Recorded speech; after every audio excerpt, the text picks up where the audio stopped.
Hi guys, can I get a sound check? Here. Check. Yes, Yeah, you're hello. good. Oops. Hey guys, Hello, hello. Hello. Hello. can Hello. you guys hear me? Yes. Yeah, yes. Yeah, we can hear you. Yeah. You guys are talking. Let's see. Hey guys, can you somebody say something? Hello. Hello. Okay, gotcha. Now I can hear you guys. Yep. Thanks. Thanks, guys. All righty, let me get going here. Just give me 1 second, guys. Let me get my act together.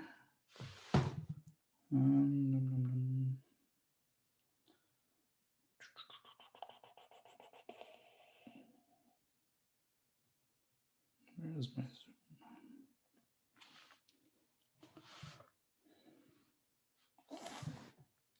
meetings?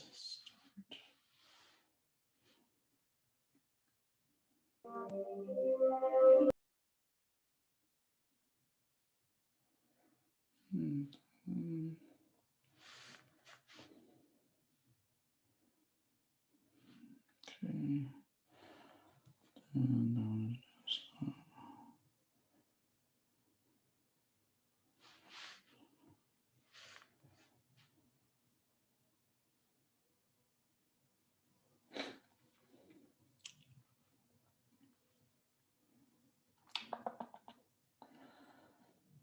Okay, let's see, almost there, almost there.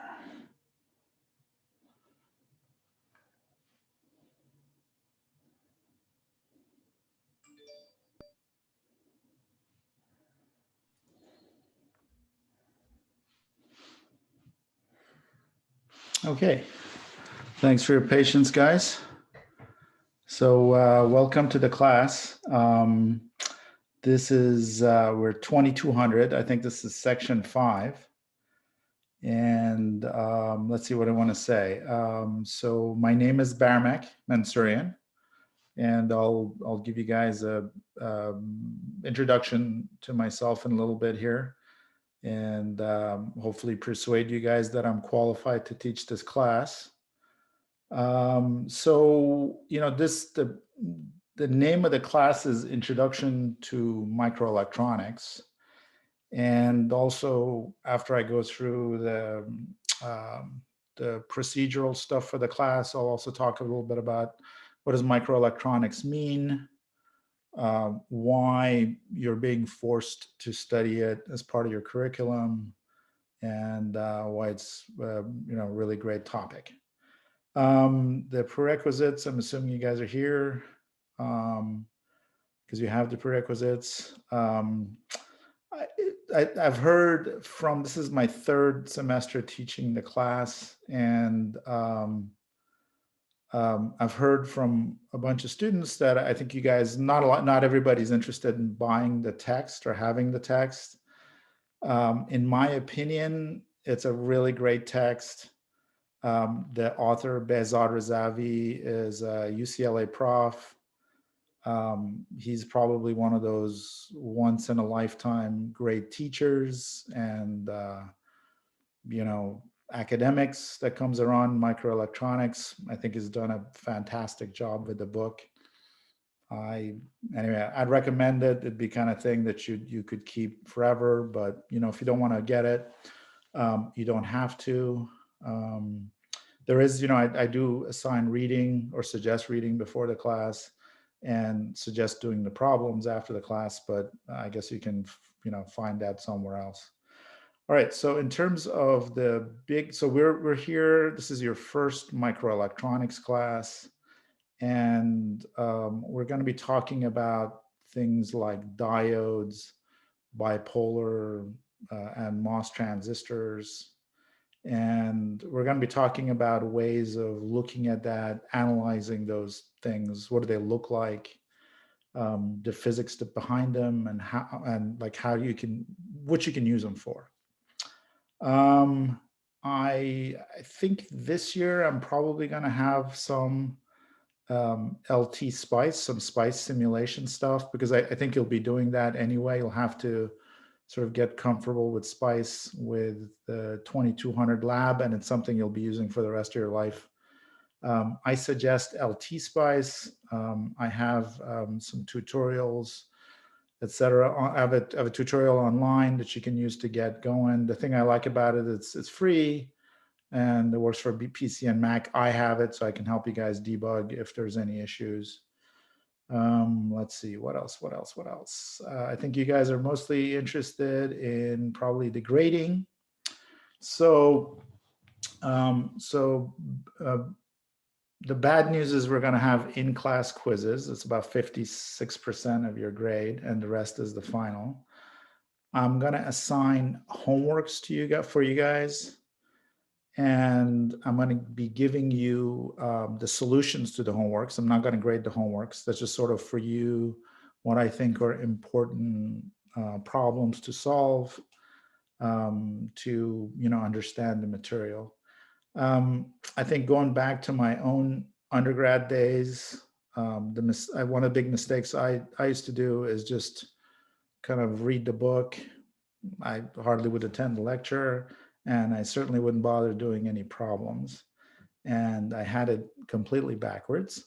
So what I suggest you do is skim the book, because there's a lot of pages of reading, etc.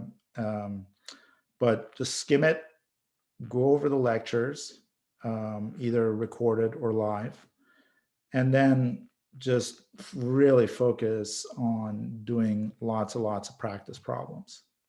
And I think that's the best way to get the most out of the class for a class like this. Just circuit design needs a lot of practice. It's just the way it is. Anyway, so the quizzes, I'm going to be, I'm not sure how many we'll be able to squeeze in. My goal is to have one every, couple of weeks, probably. I'll tell you when they're going to be, like 2 lectures before we actually have them. So you'll know to attend the class, if you're not planning to be attending the class live.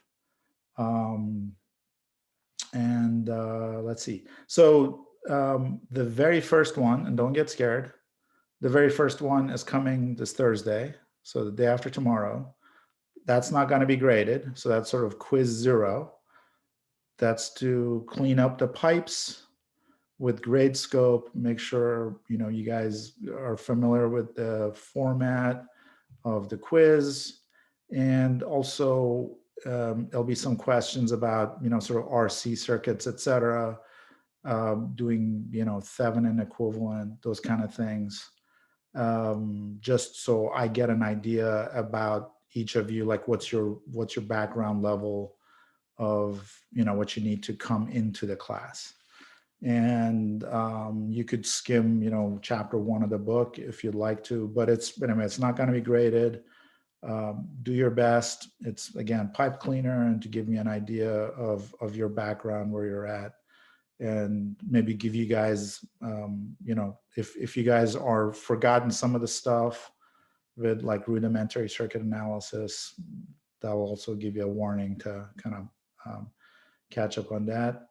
And then the final is the final. It'll cover all the stuff in the class. Let's see, what else? What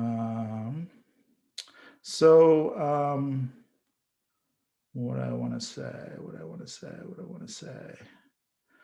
This is the 3rd time I'm teaching this class, 3rd semester. So, the first semester I taught it, I think I went too fast. Second semester, last semester I taught it, I think I went too slow. Okay, so we didn't cover all the material we needed to. So hopefully this will be the Goldilocks semester, and I'll try to get it somewhere in the middle here, so we can cover most of what we need to cover in this class. So what I'm going to do is, at least for the first 2-3 weeks of the class, I'm going to ask you guys to do some background work yourself. So I'll be moving pretty rapidly through the semiconductor physics, etc. We're not going to be, it's not a semiconductor physics class, but you need to understand what it is, because that's what you make these semiconductor devices from. So I'm going to refer you guys to last semester's lectures and YouTube, and the reading. And again, it's like, we'll have a quiz or two on it, etc. But I really want to move through those things fairly quickly and get to transistors, which is really the meat of the class. What else do I want to say?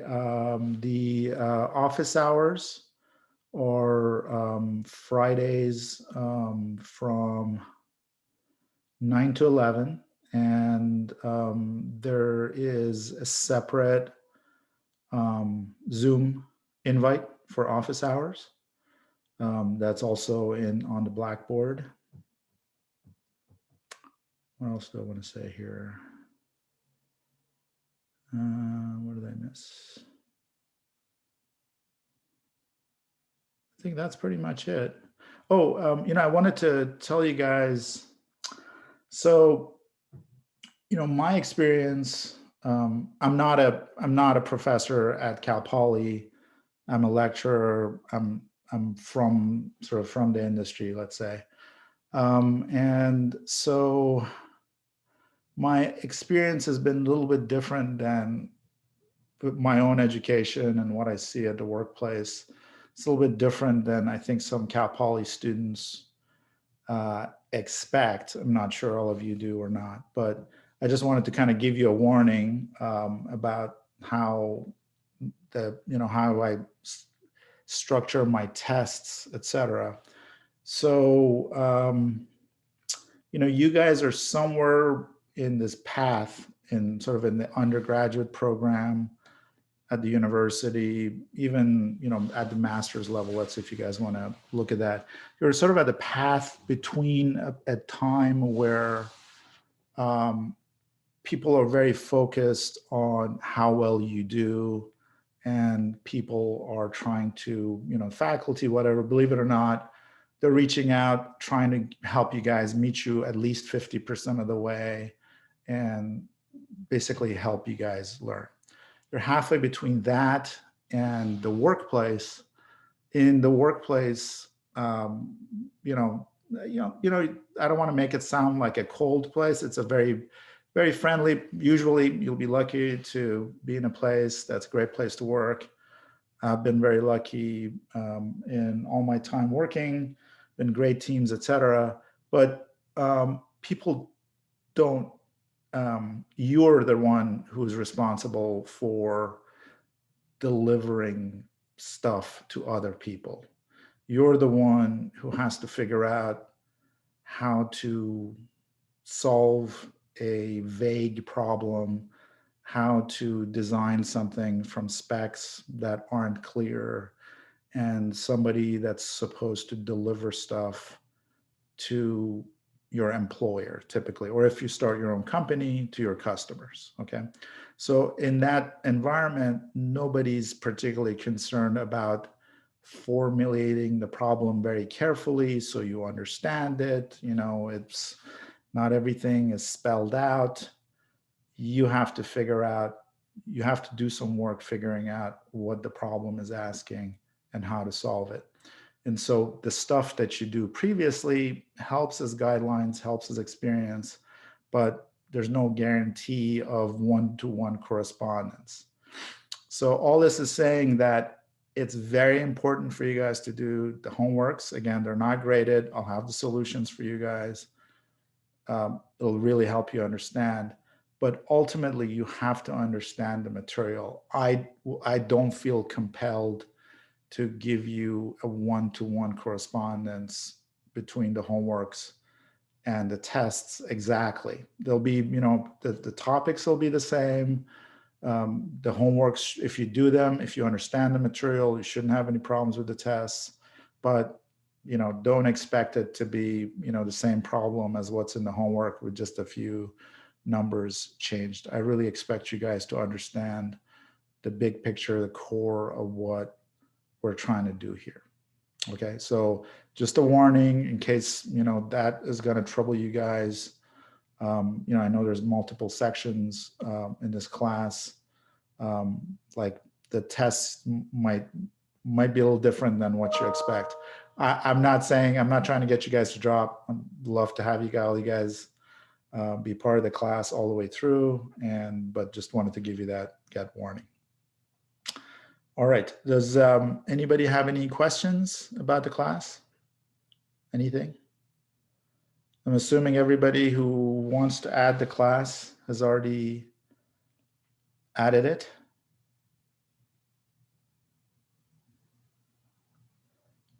No questions? Okay, so let me just start by telling you guys a little bit about myself, hopefully tell you guys a little bit about why I'm teaching and what my kind of qualifications are, etc. So, like I mentioned, this is my third semester teaching this class at Cal Poly. I went to school a million years ago, and I got my undergrad and PhD degrees in electrical engineering at UC San Diego.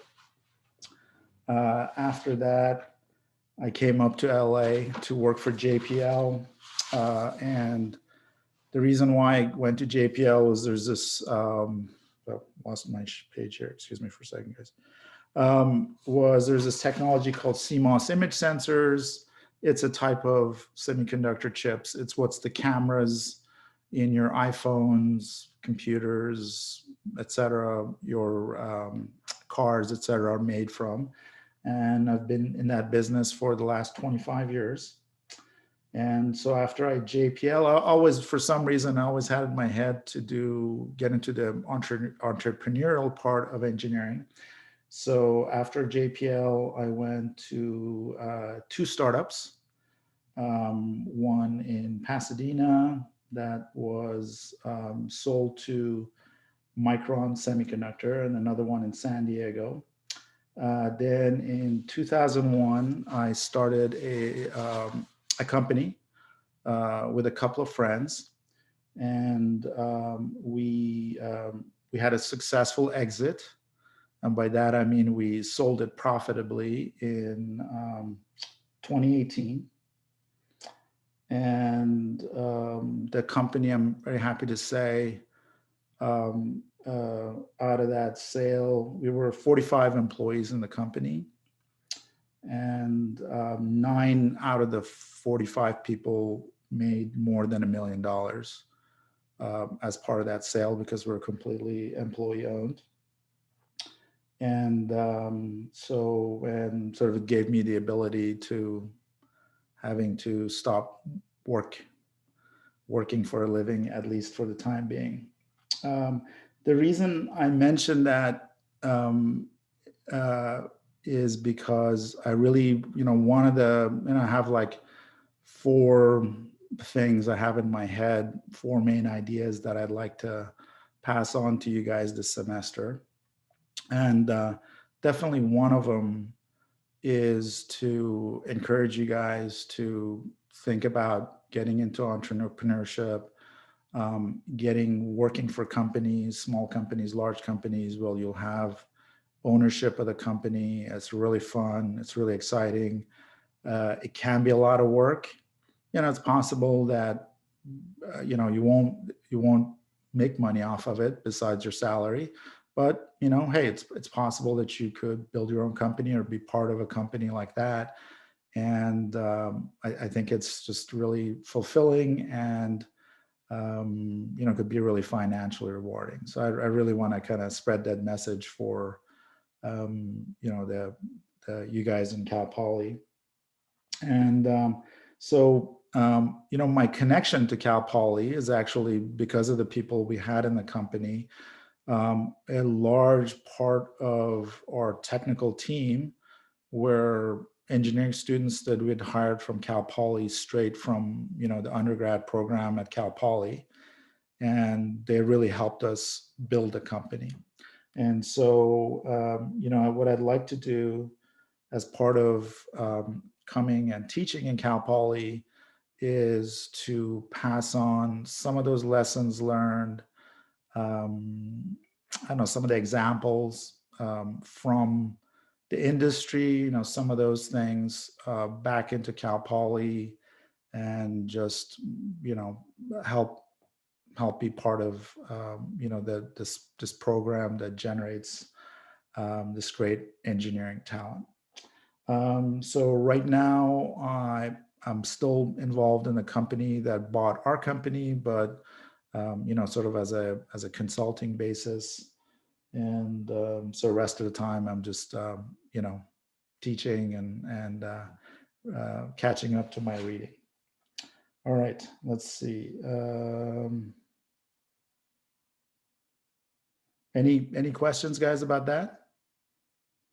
About my background? No? Yeah, what was the company doing? Like, what were you guys providing? What was the service? Yeah. So the company did and still does um, build custom semiconductor chips, and mostly image sensor chips, and does custom production for people. So we didn't have our own branded products, but companies would come to us, we'd design the chip for them and produce it for them. So we'd have customers like Intel, Qualcomm, Nikon. Trying to think of what companies you would have heard of. Lots of different companies. We design a chip for them and basically sell it to them. And these are all imaging chips. And what imaging chips are these are semiconductors that go behind the lens of the camera. So again, in your cell phone, you basically, when you look at your back of your cell phone, you see the lens. Right behind there is this image sensor chip that translates the light from that lens into bits that the rest of your system can understand and process. It's cool. Yeah, it's a lot of fun. So Mhm. it's definitely a passion of mine. So the cool thing is one of our customers, we also were, because we were in LA, a big part of our business was digital cinema. So, definitely a few of our chips were used in cameras that won Oscars, et cetera. So it's kind of fun seeing the end product on the big screen. So it's a pretty cool area, but there's lots of interesting areas in chip design semiconductors. Any other questions, guys? Yeah. How long was your company developing before you guys felt good about pulling out and finally selling? We were going for, we were 17 years old when we sold. And I tell you, the major reason we sold is, part of it was because like myself and my partners, we're all kind of getting a little tired, because it's a lot of work. And so the other thing that happened is we never raised any money. So, we started, back in 2001, I had about 20 grand in savings. And I don't know, my friend, I think, had another 20 grand. And we started the company. We were profitable from the get-go, and we never raised any outside money. So that kind of slowed down our growth a bit. But the nice thing was, there was no dilution. So for a typical sort of startup, what happens is, you basically need to raise money to fund your growth. And the people you raise the money from are typically venture capitalists, or, wealthy people, or strategic customers. But what happens is you're selling part of the company as you're bringing this money into the company to fund your growth. And so when you go to sell, sort of the employees get a smaller share of the pie. So so that's a downside of raising external, bringing in external partners, essentially bringing in external money, is you dilute the ownership that the owners have or the employees have in the business. The downside of not doing that is you're slowing down your growth. I think we probably were ready to sell about 10 years in, 12 years in. And then sort of the rest of the path we're just for like finding a good buyer and just sort of going along. Oh, okay. So it just really depends on what kind of company you want to build. I'm actually thinking about starting another company, and I think if I am successful in starting another company and have it grow, I don't think I'm ever gonna sell it, because it's a really emotional thing selling a company, or can be. It was for me. It's like really like feels like you're killing like a live thing. Oh, It's, I mean, it's great because like you can basically retire. You just got a big chunk of cash coming in. Feels like it should be great, but you're just, it's like really like almost like having your own kid that you're bringing up. So it really, it's a very, it really depends on, there's some people who are just serial entrepreneurs. They start a company already with the intention of, how exactly they're going to sell it in how many years. So it varies, but the way we built the company, we really just wanted to create a place where we wanted to work ourselves. Yeah. And we just sort of got, as time went, we just started running out of juice as we were getting older, and Yeah. people want to enjoy their life and stuff like that more. So we ended up selling.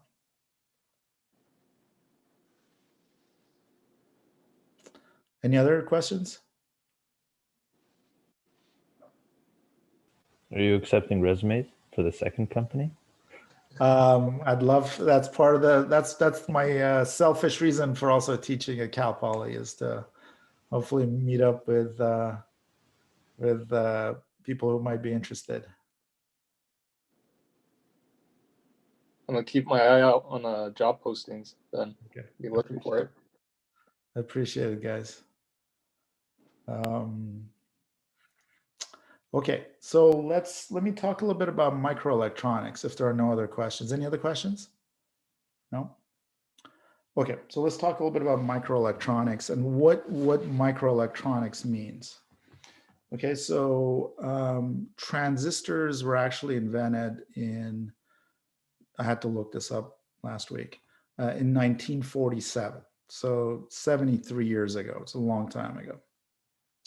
And then in 1960, so about 13 years after that, people figured out how to put two transistors on the same piece of semiconductor. Okay.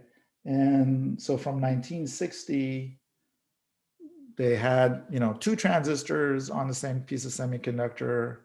Then, a year later, they put 4 transistors. Then the year later, it went to 8 transistors. I'm just sort of making this up, but it's actually the COVID is a good, maybe because we're going through this period of like looking at things with exponential growth. It's a good way to visualize what happens when you have this kind of exponential growth. There's this thing you guys may have heard of called Moore's Law, which describes this exponential growth in the number of transistors in a semiconductor chip. And basically that says that every 18 months, the number of chips in sort of a typical, number of transistors in a typical chip doubles.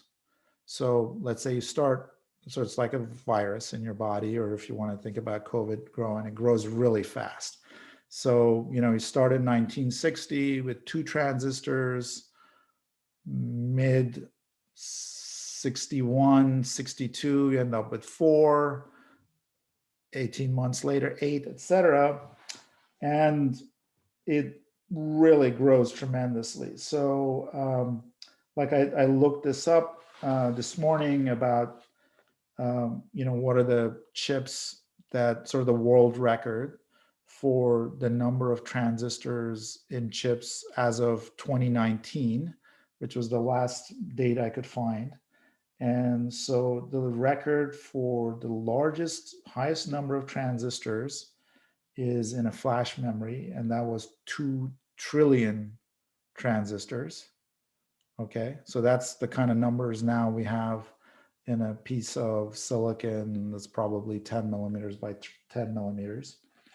And the record for the largest number of transistors in a processor chip was an AMD chip with 40 billion with a B transistors. So that's what this kind of exponential growth means. Okay, so anything microelectronics basically describes when things went from one transistor to a larger than one number of transistors on a single chip. So that this whole area is called microelectronics.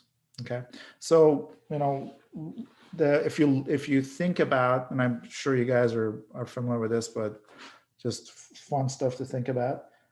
So right now, probably most of you are within like an arm's reach of a couple of trillion transistors. Okay, if you have, I was looking this up this morning. So the iPhone 12, which is the latest iPhone, has a chip called the A14 bionic chip, whatever that means, and it has 12 billion transistors. So the processor in your iPhone has 12 billion with a B transistors. And like if you have a MacBook Air, which is another Apple product, it has an Apple M1 processor, and that has 16 billion transistors. And so, and then you add in how many gigabits of RAM you have in either one of those, and how much solid state memory. You guys are all probably within arm's reach of a trillion transistors probably right now. And so, and it's not just, that's areas where we normally, it's pretty easy to think about. We know there's transistors in your cell phones, in your computers, but like in cars, I don't know if you guys have been keeping track of sort of business news, but there's been a shortage of chips for cars. And Teslas is pretty obvious. You think of them as electric cars, so there must be very chip semiconductor heavy, which they are.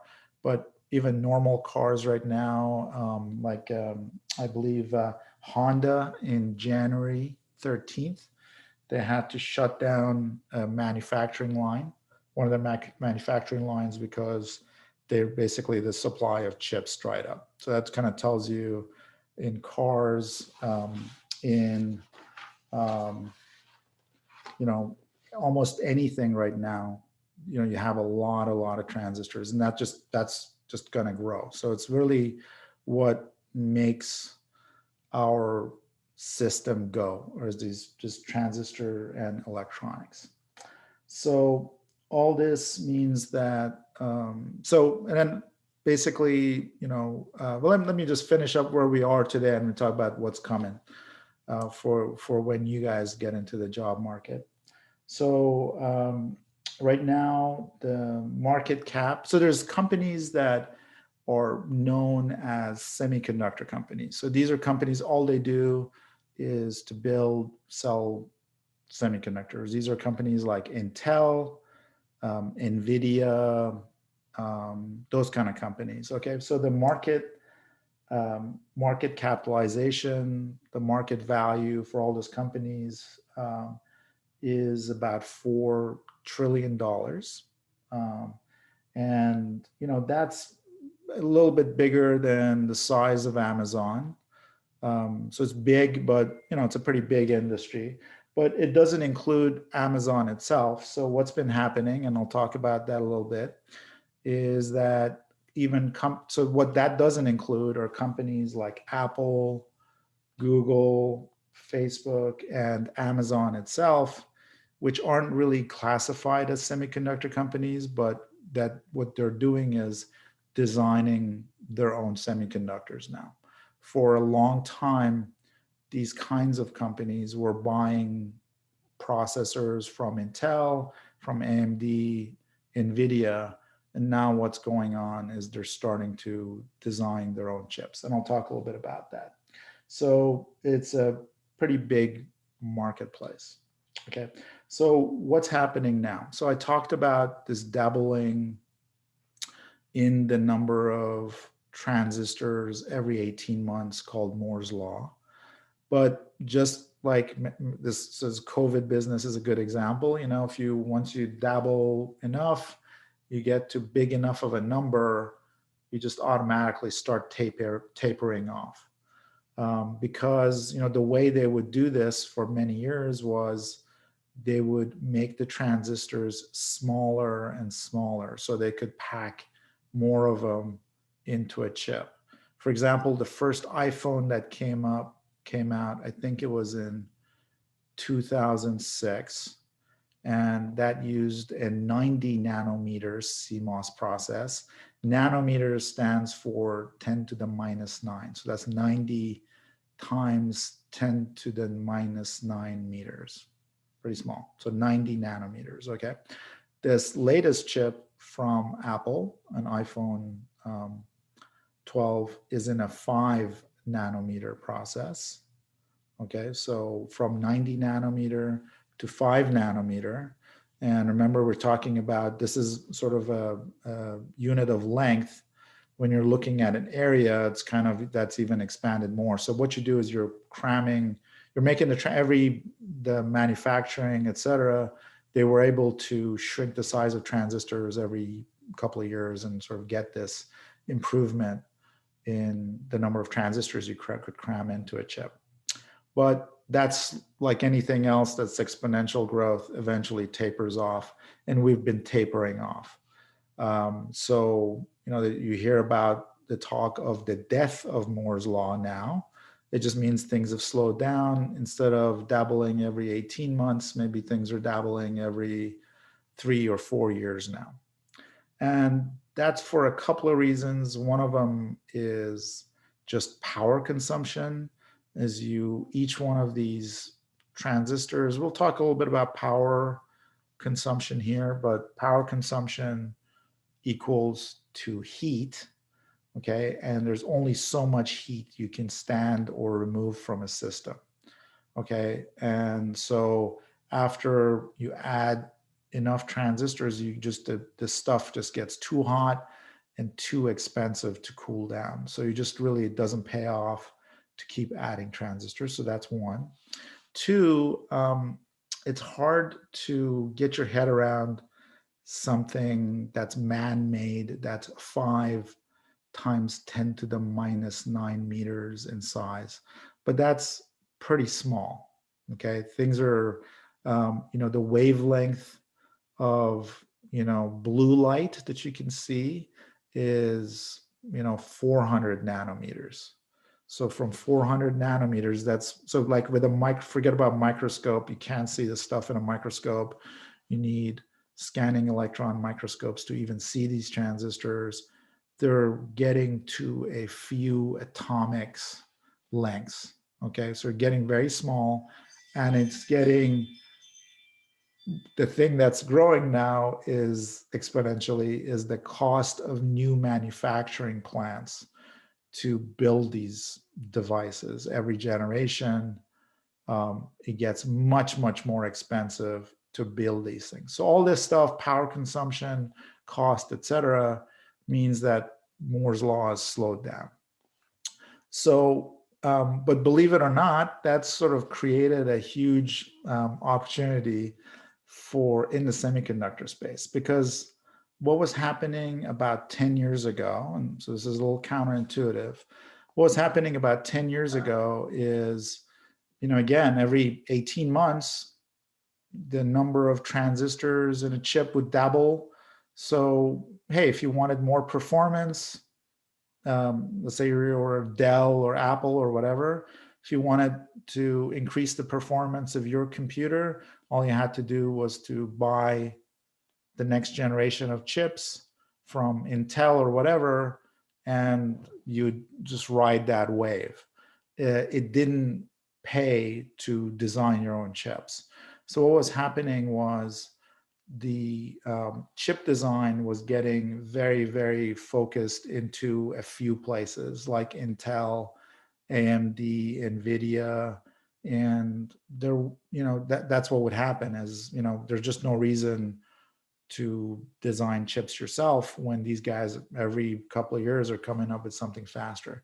As Moore's law slowed down, to continue to get improved performance, now places like Apple, Amazon, Google, etc., have to build their own chips for their own systems because they understand their systems, they understand the entire system, they understand the software, the embedded software, everything, how their users use the system, what kind of monitors they use, what, so on and so forth. So now they're starting to build their own custom chips to be able to continue to get performance improvement every year. So like I mentioned, Apple's designing their own chips, Google is designing their own chips, Facebook, even Amazon, everybody's sort of starting to design their own chips. And now we're starting to get a lot more entrepreneurial activity because it makes sense to design chips for a specific purpose again, as opposed to just waiting to get the next generation processor. And so that's kind of where we are. We're at a place where for a while it was kind of boring a little bit to be in the semiconductor business if you were a young engineer, because there's just very few places you could work at. There wasn't a lot of exciting stuff happening, entrepreneurially, whatever. But now it's really picked up again.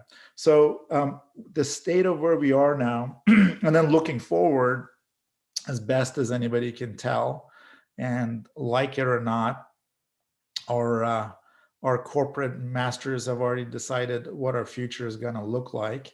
So basically the vision is a lot of artificial intelligence that automatically addresses a lot of things we do, et cetera.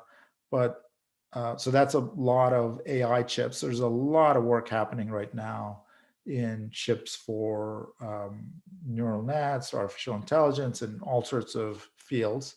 And those are usually special purpose chips. And then, the other part of that is a lot of AI algorithms. I'm not an AI expert myself, know a little bit, but they basically, their performance improves with the amount of data they get. They're like immensely hungry for data. And to the point where to get improvements in performance, we need much more data coming into the internet. I mean, just the sheer amount of data that's available. So that, and this whole big data acts, et cetera, is causing another huge explosion in semiconductor design, which is this idea of IoT, or Internet of Things. And the idea is that you'll have, each thing will have an internet connection itself. Your light bulb, your fridge, your thermostat, your clothing, I don't know, you name it. And all this stuff is going to be generating data to feed this AI monster machine. So the amount of bits, they're basically just hungry for information about what the world looks like. And this is a sort of mind-boggling amount of information, but it means that as big as a semiconductor business is now, it's going to, you know, grow significantly. So I think we're poised for another significant amount of growth. And then, so that's sort of what looking into the next 10, 20 years looks like, is I think things like AI and IoT are going to be driving a huge amount of demand.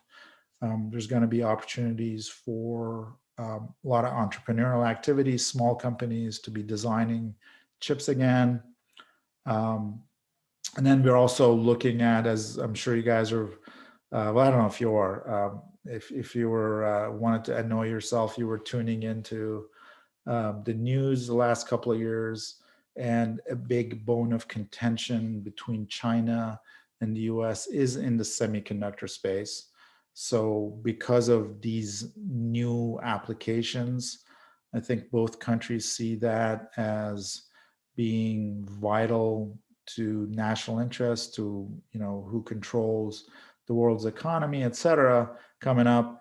And so, you know, semiconductors are not just important from economic standpoint, but also from sort of national security standpoint. And things are happening now because the US, a lot of the semiconductor manufacturing plants are not in the US. They are in places like Taiwan and Korea and in China, which, so, you know, the US sees that as an issue. And now, you know, I think it's encouraging, you know, the two big semiconductor companies that make or building semiconductors for other people are in Taiwan. That's called TSMC, Taiwan Semiconductor Manufacturing Corporation, and Samsung. So Samsung, you guys may be familiar with, they make consumer products, cell phones, but a big part of their business is just semiconductors. And so both TSMC and Samsung are putting in plants in the US. And so anyway, it's sort of an interesting time to be a somebody involved in microelectronics, semiconductors. Let's see. What else did I want to tell you guys? Okay, so the other thing I wanted to say about, so that was sort of the view of the semiconductor business, you know, at a very high level, as I understand it. So, you know, 10 years ago, I'm not sure I would have recommended a young engineer to go into semiconductor space, because it seemed like it sort of might be kind of boring, you know, and you'd only have a few companies to choose from. But I think it's going to be a really, really interesting space to go into for the next 10, 15, 20 years. So that's the economic part of it. The second thing I wanted to talk to you guys is about what, you know, how does this class, where does this class fit in? And where does your entire like undergrad education fit in? Okay, so there's, I don't know if you guys are, you know, into martial arts or whatever, but there are all these, you know, at least some of the martial arts have these belts. You know, you go from white belt when you start from day one. I don't know, you go move to your black belt, etc. So as you, if, you know, white belt is when you walk into your freshman year in undergrad, a black belt is kind of what happens from an education standpoint. Black belt is kind of happens when they give you your PhD, okay? Or you've graduated, you've been working for 6, 7 years, 8 years. At that point, you're like a hot shot, somebody who's going to be, you know, leading things after getting your undergrad or master's and working for 7, 10 years, or getting your PhD and working for 3, 4 years, et cetera. Right now, you guys are sort of at the beginning, closer to the beginning of that journey than the end. So you have to be a little bit patient. These are white belt days. it's, we're talking about, when we talk about transistors in this class, we're talking about 1 transistor, 2 transistor, etc. This doesn't mean that and this is like the entire breadth of this subject. It just means that this is the beginning discipline, that you're sort of a new area that you're learning. You have to build this base so that as you go through your classes at Cal Poly until you graduate, and even when you graduate, like I mentioned, you're not going to go to Apple and rock their world. You're still learning for another 7, 10 years, et cetera, on the job, or if you go to grad school. So anyway, you just got to have a certain level of trust that this stuff, we're talking about transistors that do this and some math, et cetera. Some of this you'll definitely use at work if you get into the design business. And some of it is just a baseline for you guys to be able to build on, to be able to do your work, so that this area and you can do something at a different level of abstraction. Okay, so one is you just gotta trust the process, trust the EE department. They're telling you guys you need to have this understanding, and after this, you'll be taking a microelectronics lab, I guess, and so on and so forth. And this is just building a base for you guys to be able to work from. So it gets a little frustrating, but you got to just trust the system and trust the learning. So that's one. Second thing is the concept of degrees of abstraction. This semiconductor business, microelectronics business that I was just talking about has a lot of levels. So if you look at a cell phone, there's a whole lot of degrees of abstraction. So you could be, say, working at a very high degree of abstraction. Like you could be, say you're an Apple employee, you could be sourcing displays for the cell phone. Okay, so that's very high level of abstraction. What you're doing is maybe you're looking at specifications, you're looking at cost analysis, you're looking at whether your vendors can deliver stuff in the right number of, at the right volume, tens of millions a month at the price they say, at the quality you need, et cetera. So that's at the very high level. At a very low, the lowest level of abstraction is you could be an engineer at one of these semiconductor plants developing the next generation transistor technology. Okay, so that's the highest level of abstraction. This is the lowest level, where you're focused on you're just buying a processor that has 40 billion transistors. Here you're building, or part of a team that's building, a single transistor for the next generation. And there's a lot of layers in between. And I'm talking about from a standpoint of different jobs that you could have, different types of activities you could have in this state. So, you could be in a transistor state. The next level is circuit design. The next level is system design. The next level is embedded software. The next level is, application software, et cetera. So there's a lot of levels of abstraction in between.